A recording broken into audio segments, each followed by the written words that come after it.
Welcome back, Tolkien friends.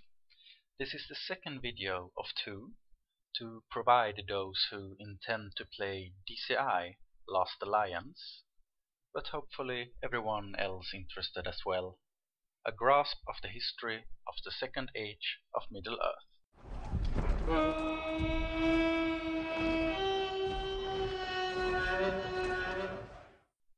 From 1800 onwards, the Númenorians begin to establish actual dominions on the coasts of Middle-earth.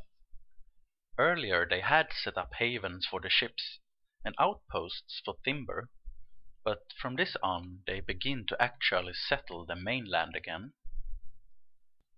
3 of the 9 men who Sauron give a ring of power comes from these Númenorians who settled in Middle-earth.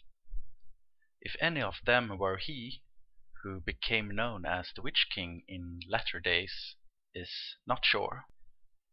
In Eriador, Gil-galad has given Vilja one of the 3 elven rings to Elrond in Rivendell. The enemy of the elves and Númenorians alike, Sauron, who recently had been defeated in the war of Sauron and the elves, on his part expand his power east. In the east and south, most men, but never all, are under his dominion, and they grow strong in this time. They build many towns and walls of stone, and they are numerous and fierce in war, and armed with iron. To them Sauron is both king and god, and they fear him exceedingly, for he surrounds his abode with fire. The shadow falls over Numenor about this time. It has nothing to do with Sauron, as is often incorrectly assumed, but is instead because of the Númenorians themselves. They start to desire immortality, and they begin to envy the Valar and the elves, who do not die, creating a split between them. In difference to their wise forefathers, the kings begin to hunger for power, and they start to hang on to life until they grow so old they go witless. The Númenorian people are now proud and consider themselves mighty among the peoples of the world. In 2251, the clear division of the Númenorians begin. On one hand, there are the kingsmen, the majority, who oppose the values of the Valar and the elves, as their king does. The kingsmen start to exploit the weaker native peoples of Middle-earth to satisfy their own increasing greed and decadence. On the other hand are the minority known as the faithful, or elf friends, who still respects the Valar and Ilúvatar. For this, the faithful are often to be considered traitors and become persecuted by the kingsmen. About the same time, the Nazgûl, or ringwraiths, slaves of the 9 rings controlled by Sauron, first appear in the world. In 2280, the natural haven of Umbar is made into a great fortress by the kingsmen.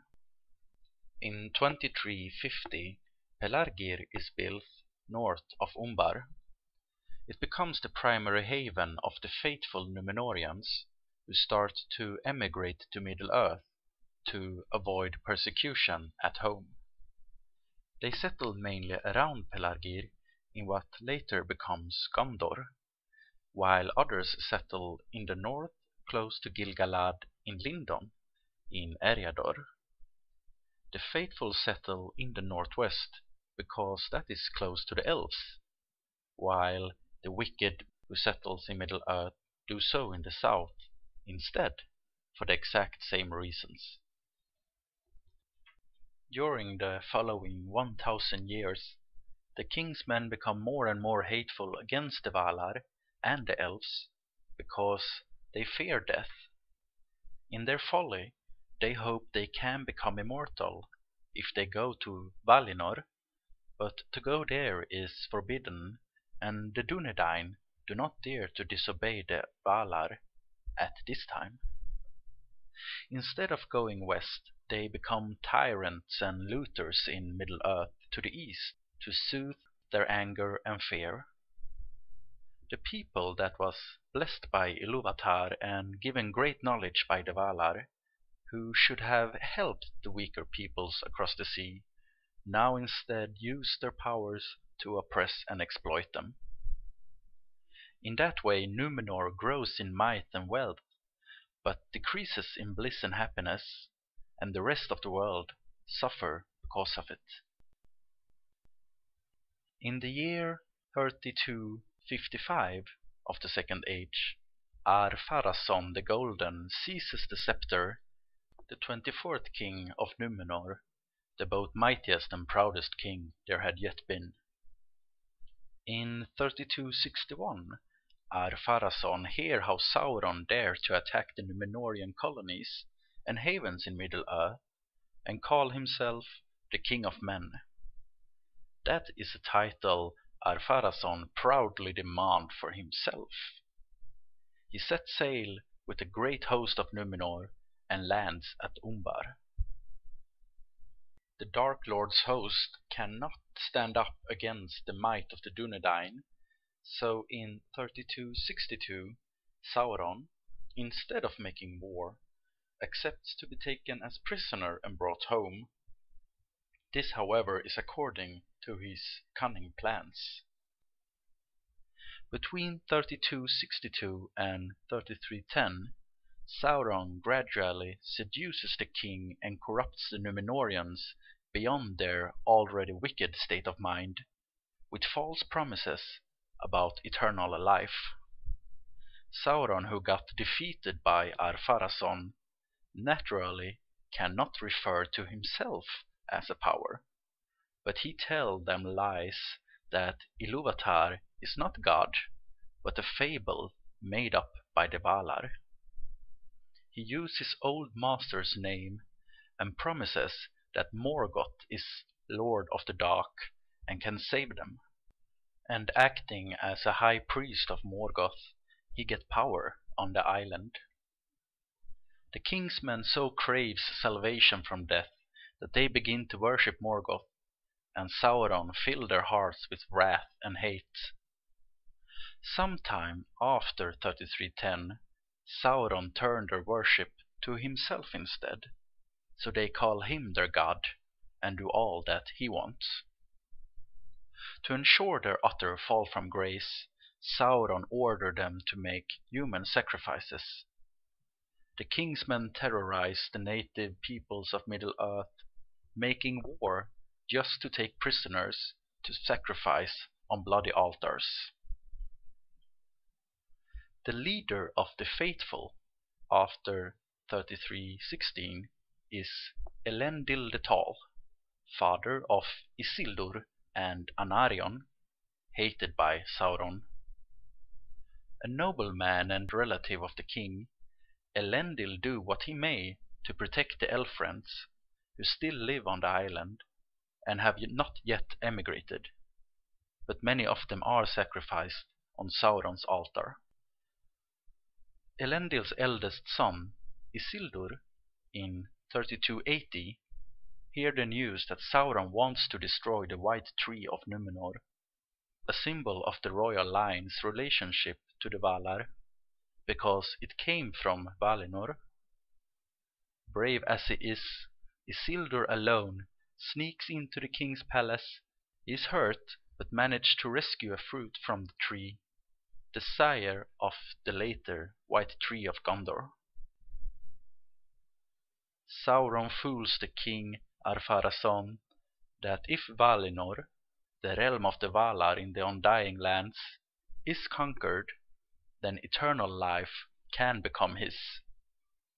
Desperate because he is old and dying, in 3319 Ar-Pharazon attacked Valinor with the greatest armada the world has ever seen. Sauron made this plan so that the island and all their inhabitants shall be destroyed by the Valar in revenge. because while Sauron accepts to have Númenóreans as servants in Middle-earth, he desires to see their whole realm eradicated and the king, who once captured him, killed. It goes as Sauron will, and he laughs when he thinks of how the Valar will punish the Númenóreans who dare to attack Valinor. As punishment for their evil and blatant attack, Ilúvatar himself, who is not the fable that Sauron called him, let the earth swallow the entire army of Numenor, and Ilúvatar let the island of Numenor sink beneath the waves. Elendil the Tall and his sons rallied the remaining faithful, who had not joined in the attack on Valinor, on 9 ships, and they narrowly escaped the downfall of Numenor. So end the mighty Numenor, and Valinor is removed from our physical world to protect it, and so it may not tempt the mortals any longer. After 3319, only the elves can find a way to travel to the undying lands of the Valar.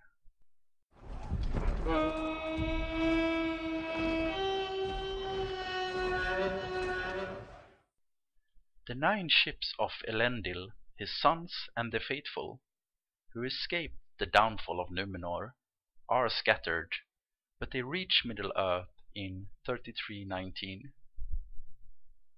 Elendil lands in Lindon and befriends Gil-galad, and in 3320 he creates the kingdom of Arnor in Eriador.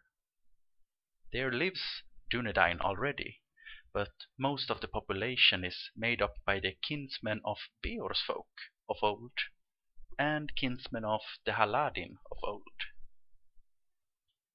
Elendil's 2 sons, Isildur and Anarion, land southwards and creates the kingdom of Gondor. Their father is acknowledged as High King of all Dunedain in the west, however. In Gondor lives far more Dunedain than in Arnor, but the vast majority of the population is still native, the kinsmen of the Haladin of old. The reasons why the Dunedain, who already lives in the regions, accepted Elendil's family as their rulers are presumably mainly 2. For the first, most settlers here were themselves faithful, or descended from the faithful, who Elendil led on Numenor. For the second, Elendil was a distant relative to the royal house of Numenor.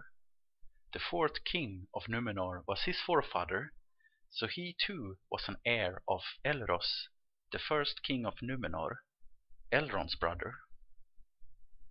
A third reason in Gondor can be that the Lord of Belfalas was related to Elendil. Elendil made him a prince, and his line became, in the 3rd age, known as the Princes of Dol Amroth. Among the heirlooms of Numenor saved are the 7 Palantiri and the White Tree. The young kingdoms are eager builders. In their first 110 years, before the War of the Last Alliance, they are erecting places like Angrenost and Aglarond, Minas Anor and Minas Ithil, Annúminas and Osgiliath. Sauron went down into the sea with Numenor back in 3319, but he is no mortal, but a spirit, and returns from the depths back to Mordor. There he slowly formed himself a new body. Once upon a time he could make himself look fair, but this ability he has now lost.